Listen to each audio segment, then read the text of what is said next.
अनुराग भदौरिया, अगर जुडिशरी में करप्शन है और सरकार के पास डेटा है, अगर न्यायपालिका को हम फ्री फेयर इम्पार्शियल दिखाना चाहते हैं, इम्पीचमेंट ले आए सरकार। ये ट्रायल बलून छोड़ा जा रहा है क्या पाठ्यक्रमों के जरिए? न्यायपालिका, प्लीज सर। देखिए, न्यायपालिका इस देश के अंदर में आम व्यक्ति की अंतिम आशा होती है। अगर न्यायपालिका कोई करप्ट दिखाया जाने लगेगा, उसमें ही भ्रष्टाचार दिखाई देने लगेगा, जो कि आपने देखने को मिला है। हम इस पे यकीन कम करते हैं, क्योंकि न्यायपालिका से भी अगर विश्वास उठ जाएगा तो आदमी न्याय मांगने जाएगा कहाँ। वैसे सरकार तो न्याय दे नहीं पा रही है। सरकार का जो एडमिनिस्ट्रेटिव सिस्टम है वो आप देख ही रहे हो, पुलिस सिस्टम किस तरह से काम करता है, सरकार के इन्फ्लुएंस में काम करता है। वो तो अपने हिसाब से धाराएं लगाता है। एक ही आशा बचती है, न्यायपालिका। अब न्यायपालिका को अगर इस एंगल से सबको पढ़ाया जाएगा, बताया जाएगा, तो लोगों की आशा ही खत्म हो जाएगी लोकतंत्र में। फिर तो एक होप होती, वही खत्म हो जाएगी।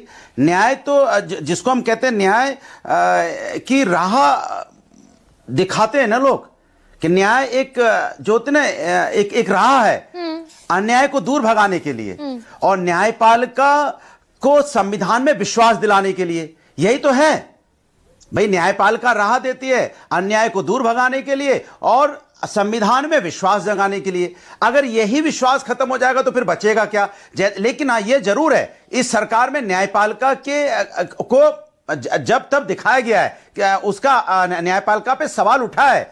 भाई, आप इसी सरकार की इसी रिजिम में जूता चीफ जस्टिस पे फेंका गया। जिस देश के अंदर में अगर जूता फेंका जाएगा चीफ जस्टिस के ऊपर में, तो फिर बचेगा क्या? बता दीजिए। यहाँ पे जिस तरह के अभी एक हमारे कुलीग कह रहे थे, एक हमारे पैनलिस्ट कह रहे थे, सांसद जो बीजेपी के सांसद हैं, उन्होंने यहाँ पे जस्टिस पे सवाल उठाया था।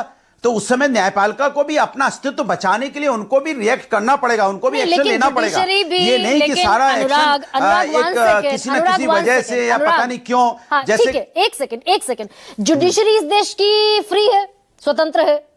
सरकार ना नियुक्ति में शामिल है, ना पोस्टिंग में शामिल है, ना ट्रांसफर में शामिल है। कॉलेजियम नियुक्ति करता है। उसके बावजूद इलाहाबाद हाईकोर्ट के चीफ के जस्टिस को यह कहना पड़ा कि भाई हमने एक एसपी के दबाव में अपने सीजीएम का ट्रांसफर कर दिया हमने।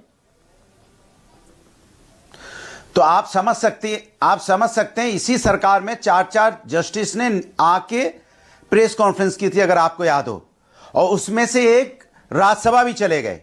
तो मैं तो ये कहूंगा, कम से कम एक कानून यही आ जाए कि जो यहां पे जस्टिस बनते हैं या जो संवैधानिक पद पे बैठे होते हैं, वो चुनाव नहीं लड़ सकते। अगर संवैधानिक पद पे एक बहुत इंपॉर्टेंट पद पे आ गए, उनको फिर पॉलिटिकल और संवैधानिक इनके रिटायरमेंट के बाद कोई पद नहीं मिलेगा। सारा झंझट खत्म हो जाए। मैं आपको बता रहा हूं, सारी लालच ये रहती है कि कैसे रिटायरमेंट के बाद कुछ मिले। चुनाव भी लड़ लेते हैं। अब शीतल सिंह सर, एक सेकेंड अनुराग, हाँ ठीक कह रहे हैं आप भाई। कलकत्ता में हुआ, कलकत्ता हाईकोर्ट के जस्टिस अभिजीत गंगोपाध्याय बीजेपी में शामिल हो गए एक दिन बाद इस्तीफा देकर।